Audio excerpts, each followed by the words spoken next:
मूकबधीर पैलवान अक्षय पवारची जागतिक कुस्ती स्पर्धेसाठी निवड. मदतीसाठी सामाजिक व लोकप्रतिनिधींना आवाहन. कुस्तीची पंढरी म्हणून ओळखल्या जाणाऱ्या वाळवा तालुक्यातील सुरल गावातले एका गरीब कुटुंबातील 22 वर्षीय मूकबधीर खेळाडू अक्षय पोपट पवार याने आपल्या जिद्द आणि चिकाटी आणि कष्टाच्या जोरावर एक इतिहास घडवला आहे. कझाकिस्तान येथे होणाऱ्या जागतिक मूकबधीर कुस्ती स्पर्धेसाठी तिची भारतीय संघात निवड झाली असून तो आंतरराष्ट्रीय स्तरावर देशाचे प्रतिनिधित्व करणार आहे. अक्षय हा जन्मताच मूकबधीर असून त्याला बोलता किंवा ऐकता येत नाही. त्याची कौटुंबिक आणि आर्थिक परिस्थिती अत्यंत हलाखीची आहे.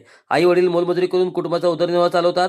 पावसाळ्यात डोक्यावरचे गळके छप्पर आणि घरात दाटला अंधार अशा बिकट परिस्थितीतही आई वडिलांच्या प्रेमाच्या छायेखाली अक्षयने कुस्तीचा सराव सुरू ठेवला.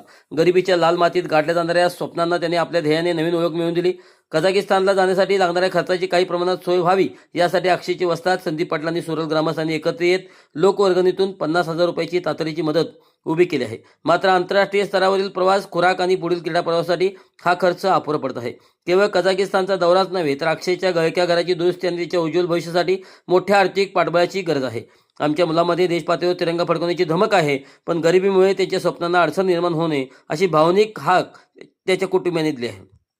तालुक्यातील आमदार, खासदार, लोकप्रतिनिधी आणि दानशूर सामाजिक संस्थांनी अक्षय पवार या आश्वासक मूकबधीर खेळाडूला भरभरून आर्थिक मदत करावी अशी जोरदार मागणी आता सुरल ग्रामस्थांमधून केली जात आहे.